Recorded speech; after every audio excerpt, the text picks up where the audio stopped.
네. 오늘 여러분께 드릴 말씀은 말라기서에 관해서 말씀드리려고 합니다. 지난 시간 주일 예배 때 기도에 대해서 말씀을 드렸었습니다. 그래서 주기도문을 중심으로 해서 말씀을 드렸는데 기도는 아버지께 드리는 개념, 그리고 화해와 용서의 메시지가 담겨 있고, 그런 전체적인 화해와 용서의 메시지의 말씀들 가운데 위치하고 있는 것들을 보면서 우리가 행해야 할 것들이 무엇인지 돌아보는 시간들을 가졌습니다.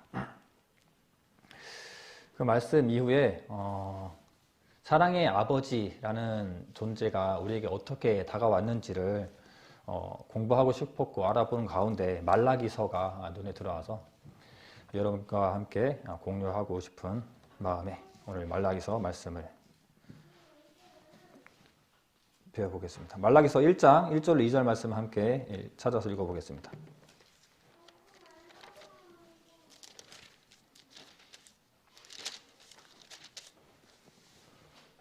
말라기서 1장 1절로 2절 말씀, 구약의 마지막에 위치하고 있는 성경입니다. 찾으셨으면 다 같이 읽어보겠습니다. 여호와께서 말라기로 이스라엘에게 말씀하신 경고라. 여호와께서 가라사대 내가 너희를 사랑하였노라 하나 너희는 이르기를 주께서 어떻게 우리를 사랑하셨나이까 하는도다. 나 여호와가 말하노라. 에서는 야곱의 형이 아니냐. 그러나 내가 야곱을 사랑하였고. 네, 여기까지입니다. 말라기에 대해서 간단하게 좀 말씀드리면 저자는 말라기입니다. 그런데 이것은 우리가 알고 있는 그냥 기본적인 것이지만 말라기라고 하는 것은 정해진 이름의 사람이 아닙니다. 말라기라고 하는 사람이 썼겠지라고 해서 말라기라고 하는 것이지, 이 성경에 보면 나의 사자, 히브리어로 말라크라고 하는 사자, 말라기라고 하면 나의 사자라고 하는 말라기라고 해서 그 이름을 붙이고 있어요. 그래서 누군가는 에스라가 썼을 것이다, 또 누군가는 하나님의 천사가 썼을 것이다 라고 뭔가 좀 논쟁이 되는 내용들이 많이 있습니다. 이 성경에서 구약의 마지막에 위치한다는 것은 뭔가 좀 특별한 위치에 있는 것 같아요. 그래서 하나님께서 이 마지막으로 사람들에게 말하고 싶은 경고의 메시지를 어떤 사람의 주관적인 마음에 섞어서 말하는 것이 아니라 오직 하나님의 메시지에 집중할 수 있도록, 나의 사자라고 하는 것은 우리가 알고 있는 어흥하는 사자가 아니라 하나님 메신저입니다. 하나님의 뜻을 전달하는 사자예요. 그래서 하나님의 메시지를 전달하는 메신저, 나의 사자라고 하는 말라기는 여호와의 메시지, 마지막 메시지에 집중할 수 있도록 주신 이름이지 않나라는 생각이 듭니다. 시대적으로 봤을 때는 당연히 구약과 신약, 구약의 마지막에 위치하고 있기 때문에 마지막이라고 할 수 있지만, 이 성경은 순서가 이제 뭐 역사순으로 다 이루어진 건 아니잖아요. 하지만 말라기 같은 경우 그 속의 내용을 보면 이방 결혼에 대해서 지적을 하고 있는 것과 성전의 문을 닫았으면 좋겠다라고 하는 내용들을 보면 아마도 2차 성전이 지어지고 스룹바벨 성전이 지어지고 그 가운데 있었던 많은 일들을 지적하는 것들을 보니 아마도 에스라 느헤미야 활동했던 당시에 선지자이지 않나, 혹은 그 이후의 선지자이지 않나라는 시대적인 배경을 보여줍니다. 그래서 말라기가 말하는 것은 간단하게 얘기하면 민족들의 넘어짐을 지적을 해주세요. 그리고 하나님의 사랑을 예고하십니다. 그래서 말라기를 11조에 관한 말씀을 할 때 말라기를 사용하기도 하지만 말라기는 하나님의 변함없는 사랑에 대해서 많은 메시지를 말해주고 있는 설교들이 많이 있습니다. 왜 그러면 또 다시 이렇게 무너지는가? 사실 제 자신만 돌아봐도 쉽게 이렇게 무너지고 나약한 인간의 모습들을 많이 보게 되거든요. 제가 그동안에 그리스도인이 된다는 것에 관해서 세례에 관해서 말씀에 관해서 기도에 관해서 말씀을 드렸었는데, 말씀을 준비하고 선포하는 저도 마찬가지로 마찬가지라고 할 수는 없죠. 성도님들 잘 지키고 준행하고 있을지 모르니까 잘 지키신지 모르겠지만, 저 같은 경우는 말씀이 중요합니다. 말씀을 하나님 말씀에 귀 기울이는 삶을 살아야 됩니다. 그러한 마음으로 말씀을 읽으십시오 라고 했음에도 불구하고 저도 말씀이 처음에는 잘 읽어지다가 점점 소홀히 되는 저 자신을 보게 됩니다.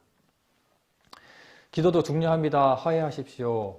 그렇게 말씀을 선포했음에도 불구하고 기도하는 시간들이 또 점점 흐려지고 그리고 아침 일찍 일어나서 기도한다는 좋은 습관들도 점점 흐트러지게 됩니다. 그래서 이 말씀을 하면서도 참 부끄러운 것이 많은 것 같아요. 나는 인간의 이 나약함을 다 드러내고 사는구나. 정말 부족하구나 라는 생각들이 많이 듭니다.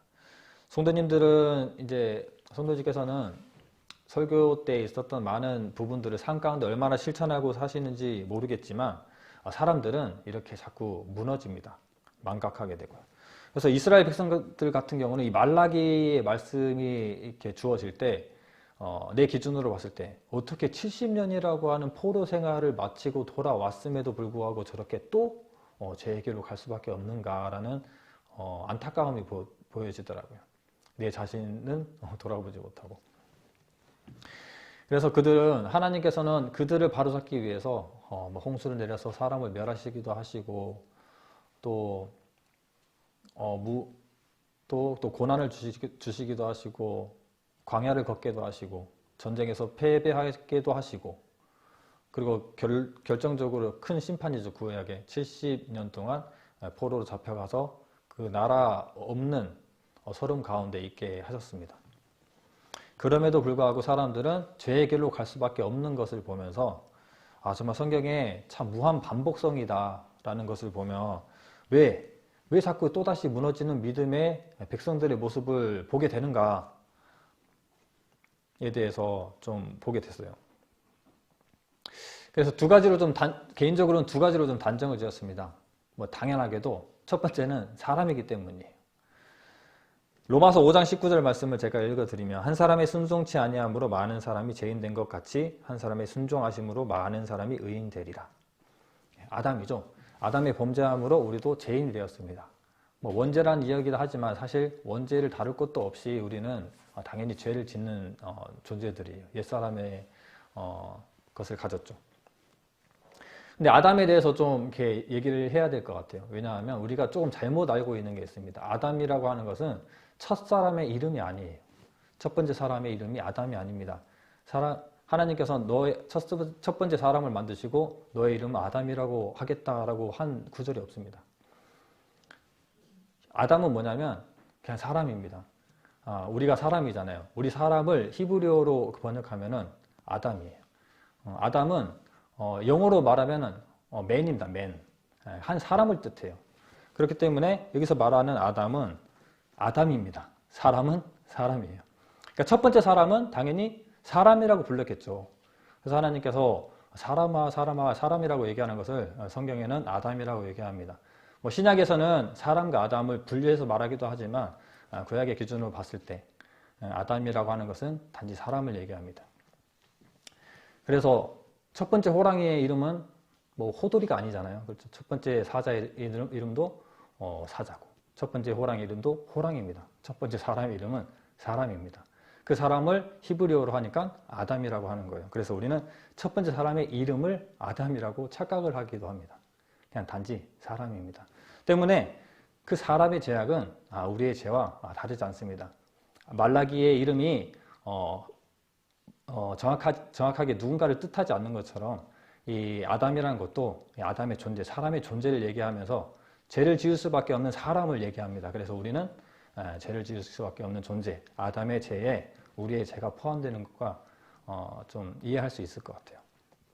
그래서 이 단어를 풀어보면 좀 신기한 것들이 단어는 알렙, 달렛, mem이라고 세 글자로 형성이 되는데 알렙 첫 번째 단어입니다. 첫 번째 그 알파벳이라고 해야 되죠. 알렙은 이제 하나님을 뜻해요. 달렛은 문을 뜻합니다. 그리고 mem은 물을 뜻합니다. 그래서 이 달렛과 mem을 더하면은 담이라고 해서 피를 얘기해요. 그래서 이 단어를 좀 풀어서 보면은 하나님의 자손들, 또 피를 가진 사람들, 또 선택의 기로 있는 사람들, 그러니까 생명의 길을 선택할 것인지 사망의 길을 선택할 것인지. 그래서 이 사람이라는 존재는 굉장히 갈등의 존재죠. 죄를 지을 수밖에 없는 그러한 존재인 것들을 우리가 아담이라는 단어를 통해서 좀 볼 수가 있습니다. 그래서 고린도전서에는 첫 사람은 땅에서 났으니 흙에 속한 자이거니와 둘째 사람은 하늘에서 나셨느니라. 아담이라는 것보다 첫 사람이라고 얘기하고 있습니다. 그럼 둘째 사람은 뭐 하와일까요? 뭐 가인일까요? 여기서 말하는 것은 예수 그리스도를 얘기하고 있어요. 그리고 어느 구절에서는 첫 사람 아담, 마지막 사람 예수 그리스도를 얘기하고 있습니다. 그래서 이런 시점으로 봤을 때 이 한 사람의 범죄함이 즉 사람의 범죄함, 즉 우리의 범죄함이고 나의 범죄함이다라고 이해하시면 우리는 죄를 지을 수밖에 없는 존재임이 좀 받아들여지지 않나라는 생각이 듭니다. 그리고 두 번째는 그들이 왜 또 넘어질 수밖에 없었나, 그 엄청난 고난을 맛보고도 두 번째는 그들이 생각한 하나님의 복이 실현되지 않는 겁니다. 학개서를 한번 보겠습니다. 학개서 1장 8절로 10절 말씀. 조금 앞으로 가시면 있습니다. 스가랴 앞에 학개입니다.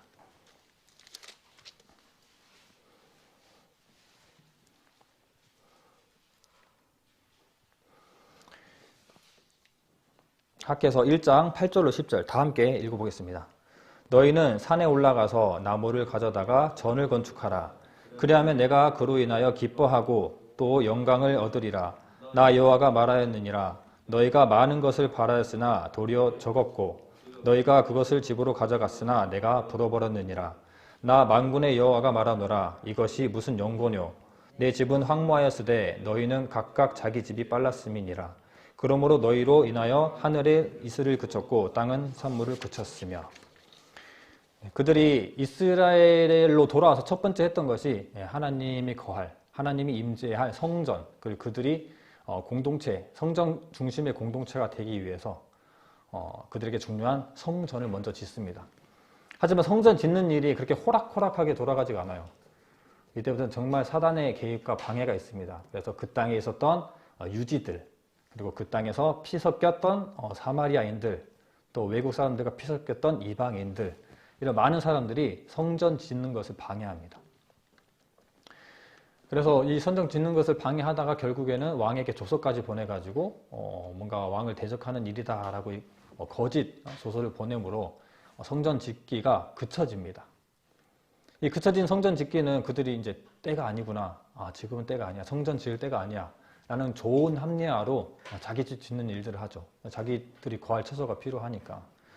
그런데 자기들이 거할 처소들을 지었는데 짓고 나서는 또다시 성전 짓는 일에 집중을 해야 되지만 그렇게 16년인가 10몇 년이 지나가 버려요.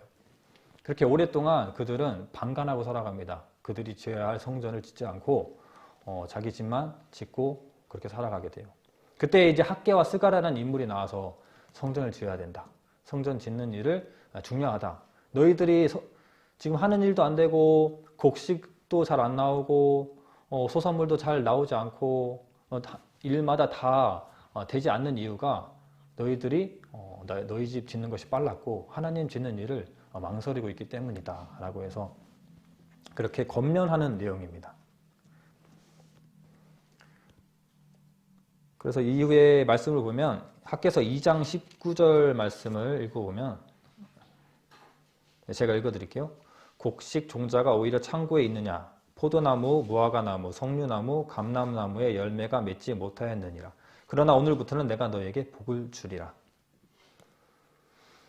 그들에게 성전 짓기를 북돋아 주면서 너희들에게 복을 주겠다라고 말씀하십니다. 그래서 그들이 너희들이 해야 할 일, 너희들이 있어야 할 곳, 드려야 할 것들이 무엇인지를 알려주시면서 2장 4절에 하나님께서 함께 하신다. 그렇게 하면 그 7절에 만국의 보배가 될 것이고 9절에 영광이 크고 평강이 있을 것이다. 또 22절에 보면 열국의 보좌를 엎을 것이고 열방의 세력을 멸할 것이다 라고 하는 메시지를 전달해 줍니다. 사람들은 우리가 이렇게 잘못되는 것들이 성전을 짓지 않아서구나. 그래서 성전 짓는 일들을 하고 성전 중심의 예배 공동체가 에스라 느헤미야를 통해서 형성이 되죠.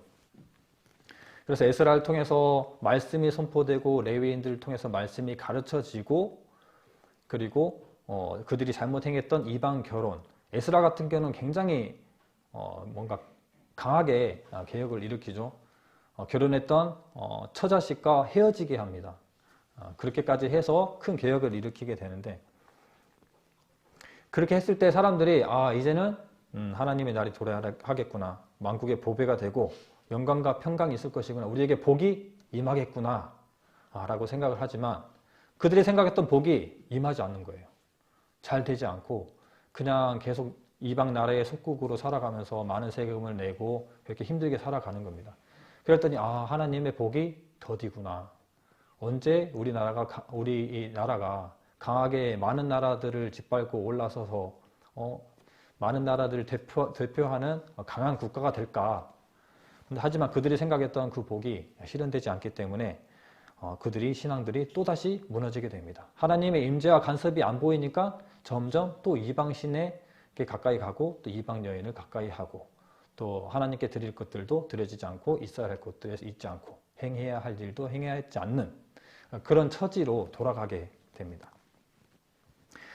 그러니까 이런 상황에서 영적인 리더들이 있었어요. 에스라라고 하는 리더와 느헤미야, 잠깐 파견 나온 개념이지만 느헤미야라고 하는 리더도 있었어요. 그들의 영적 리더가 있을 때에는 그래도 곧잘 했지만 에스라도 죽고 또 느헤미야도 다시 돌아왔지만 이런 역사들이 다 없어지고 날 때 결국에는 그들이 또다시 흐트러지게 되는 모습들이 보게 됩니다. 이런 상황 가운데서 나타나는 말라기서가 말하는 것이 하나님의 사랑은 여전하지만 사람들에게 하나님의 사랑은 이해할 수 없는 것이라는 그런 모습들이 보여져요. 그래서 이 말라기서를 보면은 6가지의 이 논쟁이 이루어집니다. 그리고 여러 번의 말대꾸가 나타나는 것을 보게 돼요. 그래서 앞에 읽었던 말라기서 1장 1절로 2절 말씀을 보면 내가 너희를 사랑하였노라 라고 얘기합니다. 그랬더니 사람들이 어떻게 우리를 사랑하였나이까? 성경은 경건하고 아주 좋은 말씀이 있기 때문에 내가 너희를 사랑하였노라 라고 하면 백성들이 주님 감사합니다. 어떻게 우리를 사랑하셨습니까? 라고 얘기하는 게 아닙니다. 경고하는 메시지예요. 이것은 이런 대화가 진짜 오갔다기보다 사람들의 그 노골적인 마음, 이건 정말 솔직한 그 임재로 봤을 때 하나님께서 내가 너희를 사랑하였노라 라는 음성이 퍼질 때 백성들이 어떻게 우리를 사랑했습니까? 라고 할 수는 없잖아요.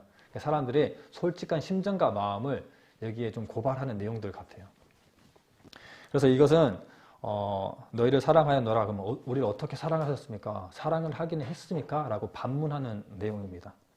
그래서 하나님께서 대답하시죠. 야곱은 사랑했고 에서는 미워했다. 사실 좀 이해가 안 되는 내용이지만 후반부에 다시 설명드리겠습니다. 조금 지루할 수 있지만 6가지 논쟁에 대해서 한번 살펴보겠습니다. 그렇게 한 가지의 논쟁, 그 뒤에 말라기서로 다시 넘어가서 말라기서 1장 6절 말씀을 읽어보겠습니다. 말라기서 1장 6절 말씀.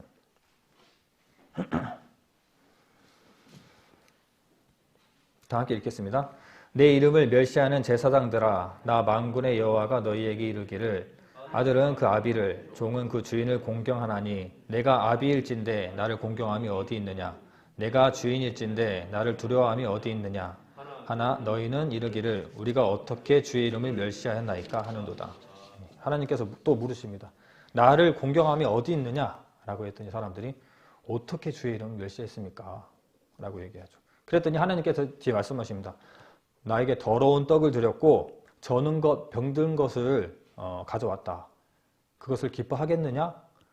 그런 너희에게 너희를 긍휼히 생각하겠느냐? 라고 하나님께서 또 반문하십니다. 이 예배가 형식화되어 가고 있다는 거예요. 그렇죠? 예배가 하나님께 신령과 진정으로 드리고 예배를 사모하고 기쁨으로 드리는 마음이 아니라 점점 형식화되어 가고 그러다 보니 예물과 헌물을 드리고 많은 것들을 하나님께 드리고 또 바쳐야 할 동물도 가져가는데 어느 날 보니까 나뿐만 아니라 다른 사람은 저는 것 병든 것을 가져가는 거예요. 뭐야? 나는 가장 귀한 걸 가져가는데 쟤는 왜 저걸 가져가? 근데 또 뭐야? 저걸 또 왜 제사장이 받아줘? 여기서 지금 지적하는 것은 사람들이 잘못된 예물을 가져가는 것도 지적하는 내용이지만 제사장을 지적하는 내용입니다. 제사장이 그 일을 묵인하는 거예요.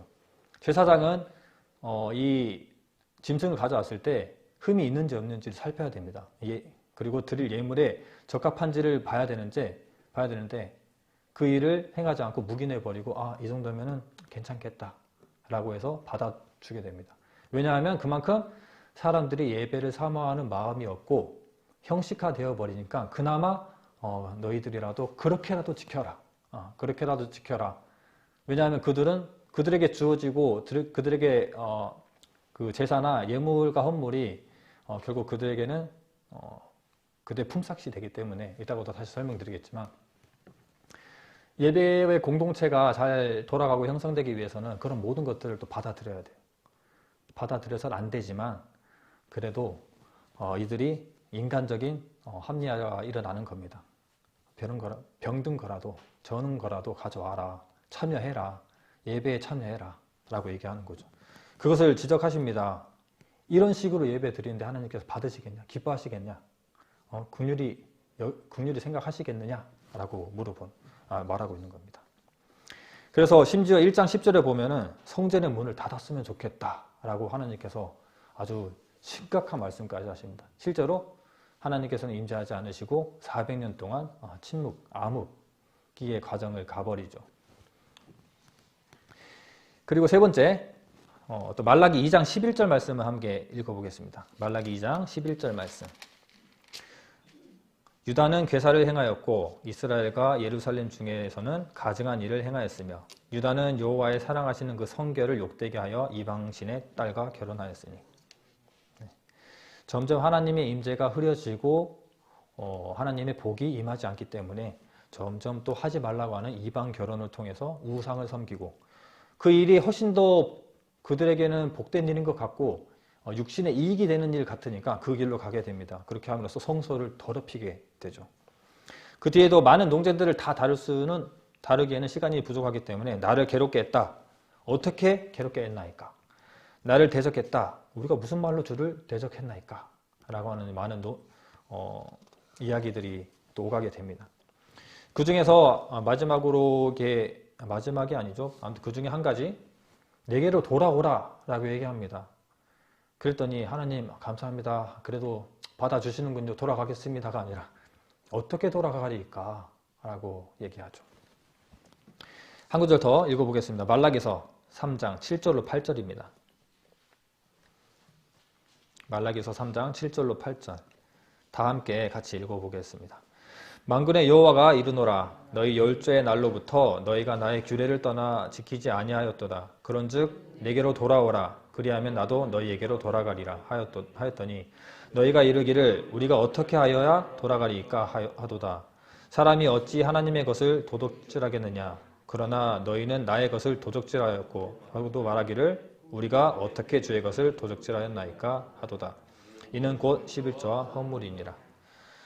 내게로 돌아오라. 그리하면 나도 너희에게 돌아가겠다. 하지만 어떻게 돌아가리까? 라고 하니 너희들은 도둑질했다는 거예요. 뭐를? 11조와 헌물을 도둑질했다는 겁니다.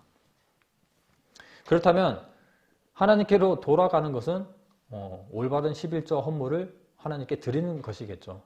뜬금없이 나오지만 이것은 실제로 11조와 헌물은 하나님을 향한 마음의 실질적인 지표가 되는 것 같아요.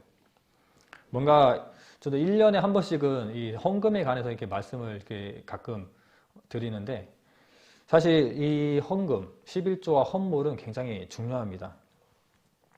그래서 이 11조 헌물은 떼어 드리는 것이 아니에요. 그렇죠? 11조 헌물은 하나님께서 그랬었습니다. 첫 번째 난 것은 다 내 것이다. 첫 번째 난 것은 다 내 것이라고 얘기했어요. 그래서 첫 번째 난 염소나 양, 또 소산물들은 다 하나님께 드리는 거였습니다.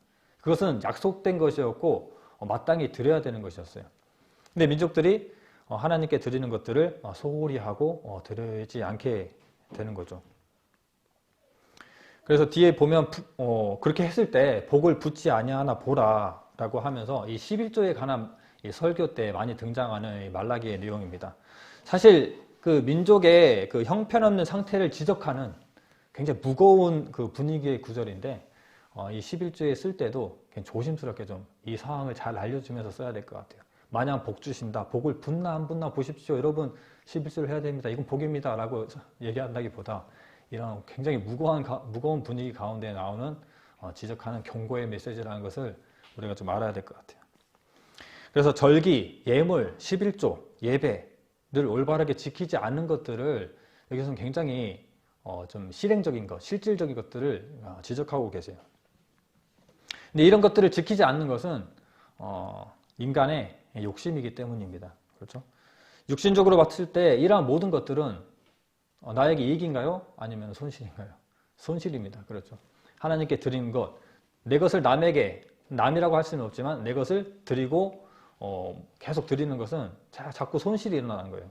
육신적으로 봤을 때. 그래서 이방신을 쫓게 되는 것이고 또 하나님을 버리게 되는 것이겠죠.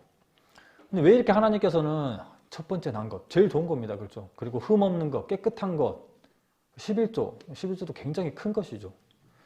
하나님은 크신 분이시라서 많이 받으시나요? 그리고 하나님은 또 하나님이시기 때문에 좋은 등급의 고기만 드실까요? 질겨서 이렇게 부드러운 고기만 받으시려고 이렇게 좋은 처음 난 이런 것들을 좋아하시는 것이 아니라 예물과 헌물 11조 처음 난 것, 첫 소산, 그 대속을 위해서 드리는 것 모두가 드리는 이유가 당연히 있죠. 저도 처음에 이 죄 씻음에 관한 설명을 들으면서 어린 양을 대신하셔서 피 흘려 돌아가셨기 때문에 내가 구원받았구나 라고 했지만 구약의 그 제사가 너무 이해가 안 갔어요. 왜 소야? 왜 양이야? 왜 그렇게 크고 대단한 것들, 비싼 것들, 그때 당시에는 그들에게 큰 재산인데 왜 그것을 드려야 돼? 그리고 물질이 아닌 살아있는 것들을 왜 드려야 돼? 왜 피야? 이런 궁금증이 많이 생기더라고요. 그러니까 헌물과 예물 11조 처음 난 것 귀한 것들을 하나님께 드리는 것은 제 개인적으로 세 가지를 좀 요약을 해봤습니다. 첫 번째는 마음을 증명하는 것이죠. 믿음을 준행하는 겁니다. 그래서 가장 귀한 것을 드리는 것은 그 자체가 그 마음의 전달이죠. 그렇다면 자연스럽게 한 가지가 이루어지는 것이 두 번째, 하나님의 성전 공동체의 질서가 확립됩니다. 백성들을 통해서 드려지는 것들이 성전에서 하나님의 일을 감당하는 사람들에게 품삯이 됩니다. 그렇죠. 왜냐하면 백성들은 땅을 기업으로 받았지만 레위인과 제사장들은 땅을 기업으로 받지 못했어요. 대신에 레위인과 제사장들에게 기업이 되는 것은 하나님이었죠. 사람들이 땅의 기업의 소산의 10분의 1과 귀한 것들을 예물과 헌물들을 드렸을 때 그 많은 것들은 하나님의 재정이 됩니다. 하나님의 재정은 레위인과 제사장들에게 재정이 되고 레위인과 제사장들이 그것을 가지고 또 그 안에서 또 11조를 또 드리게 됩니다. 이러한 일들이 제사장 라인들과 레위인들, 백성들 똑같이 같은 믿음과 같은 방향으로 진행이 돼야지 뭐 하나 넘어지거나 무너지거나 마음이 뺏기거나 흐려지면은 성전 공동체가 흔들리게 돼요. 그럼 하나님께 드리는 헌물이 더럽혀지고 이거라도 바쳐라 허락해줘 버리면 점점 사람들은 흠 있는 것만 가지고 오고 하나님께서 받으시는 귀한 것들이 오지 않습니다. 그러다 보면은 점점 흐려지고 적어지고 약해져서 레위인들과 제사장들이 먹어야 할 몫이 없어져요. 그렇게 되면은 결국 레위인과 제사장들이 자기 갈 길을 떠나게 되고 자기가 먹고 살아야 할 일들을 찾아서 나가야 됩니다. 그런 일들이 성경에 너무 많이 나와요. 그런 일들을 보면서 이것은 하나님의 성전 공동체의 질서를 확립이고 모두가 잘 고루고루 잘 먹고 잘 살기 위한 것들이구나 라는 것을 두 번째로 볼 수 있습니다. 세 번째가 중요합니다. 왜 이런 것들을 하나님께 드려야 되는가? 바로 죄에 대해서 두려워해야 되기 때문입니다. 이제 죄를 대속하는 제물의 기준으로 본다면 가장 귀한 것을 드리는 것은 나의 죄의 대가가 그만한 것이라는 거예요. 대신 속한다는 의미는 가장 깨끗하고 흠이 없는 짐승의 상태가 나의 더러운 죄를 대신한다는 겁니다. 유월절의 기준으로 봤을 때 이 어린 양이 굉장히 적절한 그 설명을 하고 있는 것 같은데 유월절 되기 전에 어린 양을 잡습니다. 어린 양을 잡는데 유월절 되기 전에 양을 선택해야 돼요. 언제? 4일 전에. 4일 전에 양을 데리고 집에서 함께 거합니다. 왜 거하냐면은 그 양이 흠이 있는지를 없는지를 살펴야 되기 때문이에요. 양이 흠이 있으면은 그 4일 안에서 다른 양으로 교체를 해서 가장 흠이 없고 깨끗한 양인지 또 살펴야 되고 찾아야 됩니다. 그렇게 정해놔야 돼요. 그래야지 유월절 때 그 양을 드리는 겁니다. 그런데 이렇게 살아있고 순종적이고 막 짖지도 도망치지도 않는 이 양이 4일 동안 함께 살면서 얼마나 사랑스럽고 귀하고 귀엽고 하겠어요? 그 양을 죽여서 드린다는 것은 그만큼의 죄의 대가가 크고 두려운 것이라는 것을 알게 되는 거예요. 그래서 물질적인 것으로 돈으로 다 해결하는 것이 아닙니다. 그렇게 해도 죄의 크기는 크다고 생각되겠지만 마음이 갈 수 있고 통할 수 있고 피가 있는 잔인하고 무서운 그런 대가성의 소와 짐승을 정해진 짐승들을 바치게 한 것은 다 이유가 있는 겁니다. 하나님께서는 그러한 것들을 통해서 너의 죄의 대가의 크기를 알게 하시고 그리고 그만큼 귀한 것이기 때문에 그 마음을 알게 전달하게 하시는 겁니다. 그래서 이러한 것들을 봤을 때 우리가 하나님께 드려야 할 것이 무엇인지 하나님께 마땅히 드려야 할 것들은 우리가 마땅히 드려야 한다라는 메시지를 우리에게 강하게 주고 있는 내용들이기도 합니다.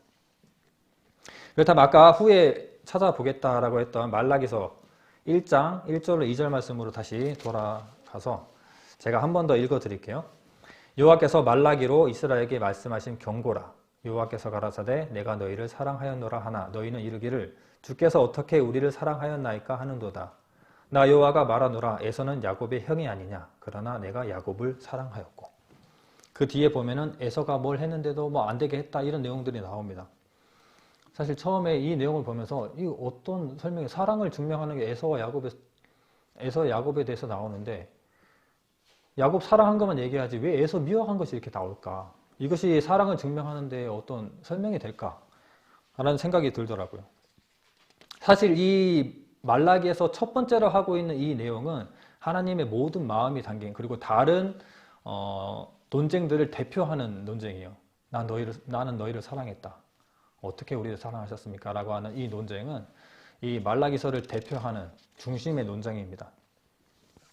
그래서 이 야곱과 에서 어떤 일이 있었는지 또 간략하게 또 야곱과 에서 이 방송을 보고 계시는 분들 중에 야곱과 에서에 대한 이야기를 모르시는 분들도 있을 수 있어요. 그래서 간략하게 말씀드리면 야곱과 에서는 형제간입니다. 그렇죠?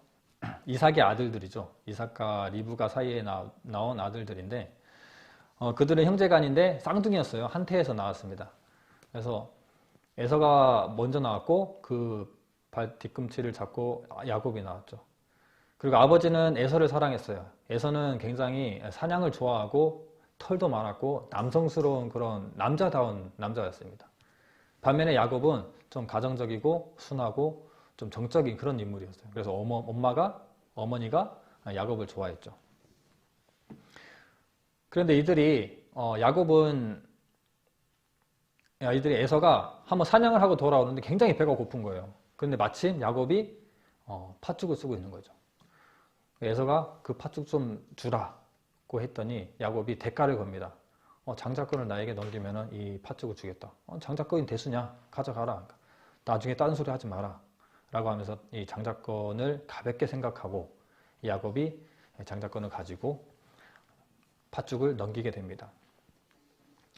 후에 이삭이 이제 눈도 잘 안 보이고 이제 나이가 많이 차서 이 두 아들들에게 축복을 해야 되겠다 라는 생각으로 에서를 부릅니다. 가서 별미를 만들어 오면 내가 축복해 주겠다 라고 했더니 야곱을 좋아하는 어머니는 야곱에게 네가 형의 복을 가로채야 된다 라고 해서 형 흉내를 내고 몸에 털을 붙이고 이삭에게 나아갑니다. 이삭은 계속 의심하지만 결국 에서로 착각하고 많은 복들을 퍼부어 주죠. 그리고 에서는 그 사실을 뒤늦게 알고 야곱을 죽이려고 합니다. 그랬더니 어머니가 이 야곱을 자기 친오빠 라반의 집으로 도망가게 하죠. 이 내용을 봤을 때는 왜 야곱이 사랑을 받은 존재인지 도무지 이해가 안 가요. 그렇죠? 그런데 그 뒤에 내용들을 보면 이해가 되시겠지만 사실 말라기에서 내가 너희를 사랑했다. 어떻게 사랑하셨습니까? 내가 야곱을 사랑했고 에서는 미워했다. 라는 내용이 우리만 이해되지 않는 게 아니에요. 신약에서 설명하고 있는 것을 보면은 유대인들도 이해가 되지 않았던 것 같습니다. 로마서 9장 10절로 13절 말씀을 함께 찾아보겠습니다. 로마서 9장 10절로 13절 말씀입니다.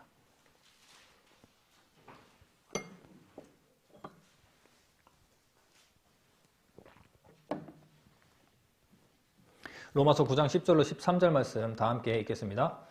이뿐 아니라 또한 리브가가 우리 조상 이삭 한 사람으로 말미암아 잉태하였는데 그 자식들이 아직 나지도 아니하고 무슨 선이나 악을 행하지 아니한 때에 택하심을 따라 되는 하나님의 뜻이 행위로 말미암지 않고 오직 부르시는 이에게 말미암아 서게 하려 하사 리브가에게 이르시되 큰 자가 어린 자를 섬기리라 하셨나니 기록된 바 내가 야곱은 사랑하고 에서는 미워하였다 하심과 같으니라. 여기서 말하고 있습니다. 여기서 이 내용이 기록된 바 내가 야곱을 사랑했고 에서는 미워했다라고 하는 것이 앞에 있는 이 내용을 얘기한다는 뜻입니다. 풀어서 얘기하면은 야곱을 사랑했고 에서를 미워했다라고 하는 말라기의 말씀은 야곱을 선택했고 에서는 선택하지 않았다라고 얘기하는 거예요. 사실 야곱은 자기의 깨로 장자권을 받았지만 이것은 야곱의 방법이었을 뿐이지 이미 하나님께서 태에 있을 때 야곱을 선택하셨습니다. 선택하셨어요. 그래서 후에도 보면은 많은 복을 구하고 에서의 복을 뺏어서 가지만 그런 상황을 다 알고도 야곱을 또다시 축복합니다. 아버지가 이삭이. 그러면서 아브라함의 복을 또 축복을 하시는 내용들을 보면 야곱에게 가야 할 복은 이미 정해져 있었어요. 장자의 복이 이미 갈 준비를 하고 있었던 겁니다. 그래서 하나님께서 말씀하시는 것은 내가 야곱을 사랑했고 에서를 미워했다라고 하는 것은 내가 야곱을 선택했다라고 얘기를 하는 겁니다. 그러면 야곱의 선택하심이 에서와는 뭐가 달랐냐? 바로 선택하셨다라고 하는 것은 함께 하셨다는 겁니다. 함께 하셨다라고 하는 것이 바로 사랑이에요. 그 내용을 창세기 28장 14절로 15절 말씀을 통해서 좀 찾아보겠습니다. 창세기 28장 14절로 15절입니다.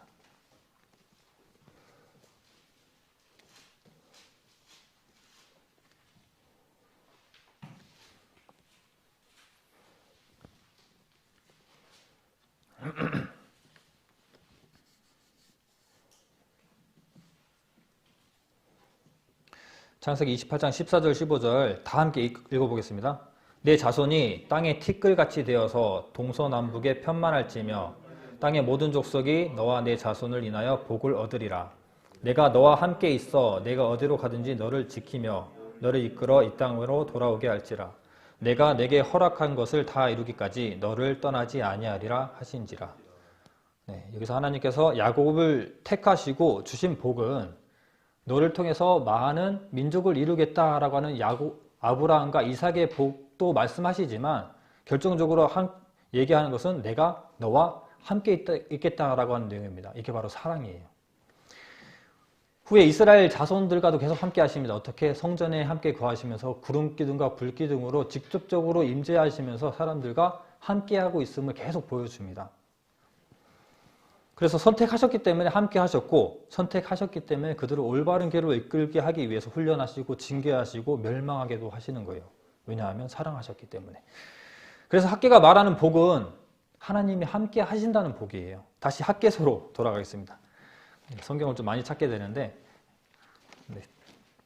학개서로 돌아가서 2장 4절을 함께 읽어보겠습니다.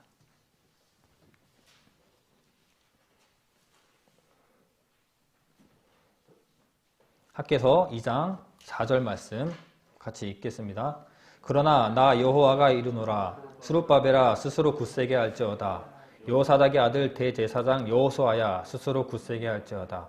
나 여호와의 말이니라. 이 땅 모든 백성아 스스로 굳세게 할지어다. 내가 너희와 함께하노라.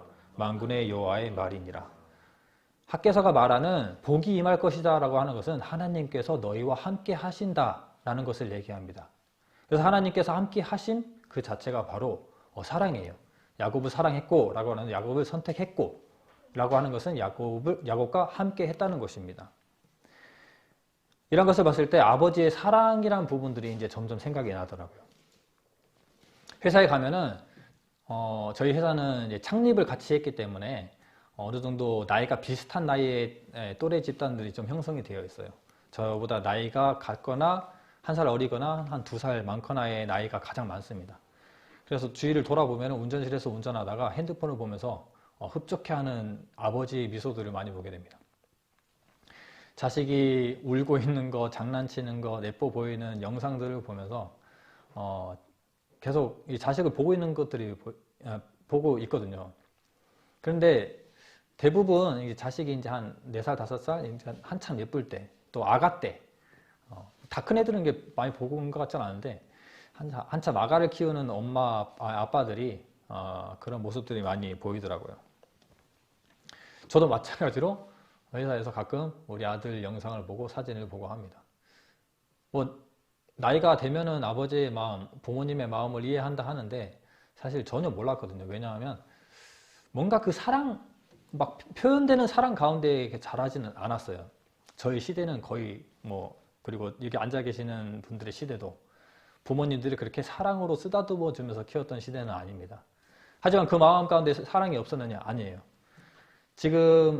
지금이야 많은 문명의 발달로 휴대폰을 보면서 영상으로 정말 리얼하게 그러니까 딸을 회사에서 볼 수 있지만 그 모든 것들이 마음이 있기 때문이에요. 함께하는 마음이 있기 때문이죠. 집에서도 함께하지만 집을 떠났어도 함께하는 아버지의 마음을 보게 되더라고요. 저는 어렸을 때 아버지는 그냥 무뚝뚝하고 엄하고 좀 뭔가 표현이 없고 그러셨는데 지금은 사람들이 많이 변했죠. 많이 표현하고 한다 할지라도 표현하지 않았던 그 부모님들도 이 시대에 데려다 두면은 다 똑같이 영상으로, 사진으로, 가족의 사진을 꺼내보는 그런 모습이 있을 것 같다는 생각이 들더라고요. 그래서 사랑한다는 것은 함께 하는 겁니다. 그래서 이 이스라엘 백성들이 결론적으로는 계속 불순종의 모습을 보여주잖아요.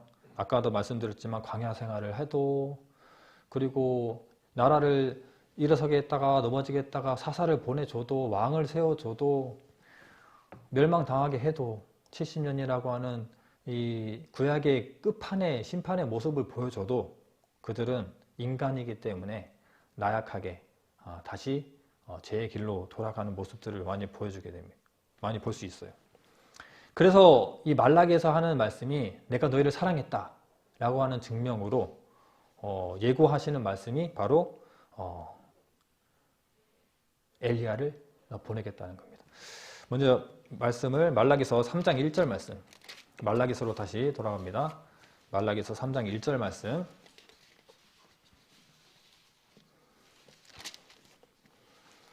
말라기서 3장 1절은 제가 읽어드릴게요. 만군의 여호와가 이르노라. 보라, 내가 내 사자를 보내리니 그가 내 앞에서 길을 예비할 것이요 또 너희의 구하는 바 주가 호련히 그 전에 임하리니 곧 너희의 사모하는 바 언약의 사자가 임할 것이라. 그리고 말라기 4장 5절로 6절 말씀입니다.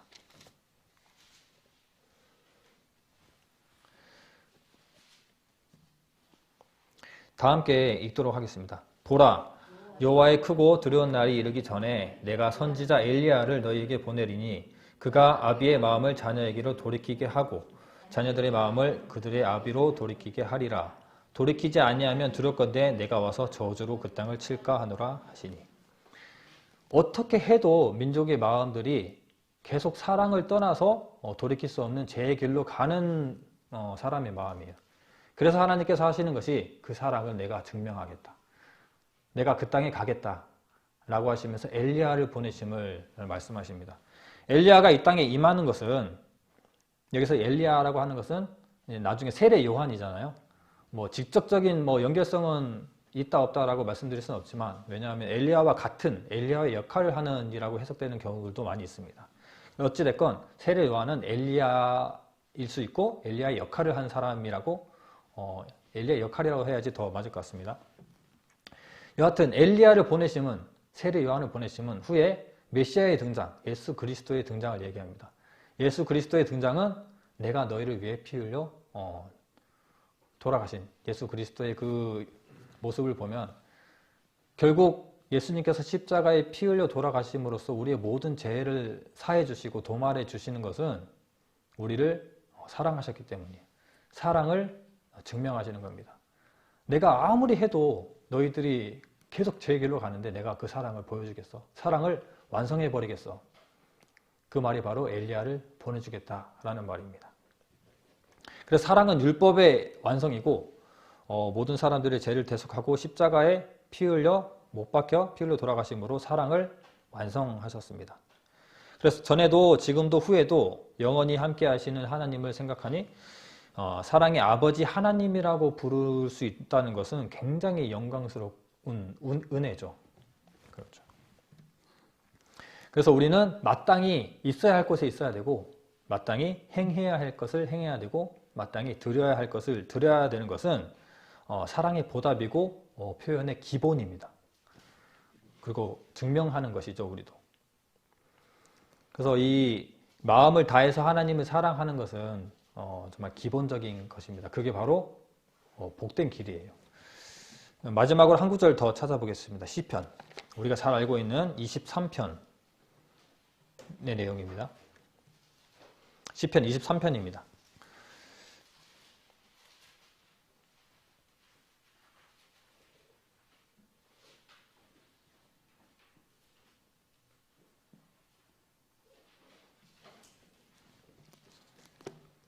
시편 23편 다 함께 읽어보겠습니다.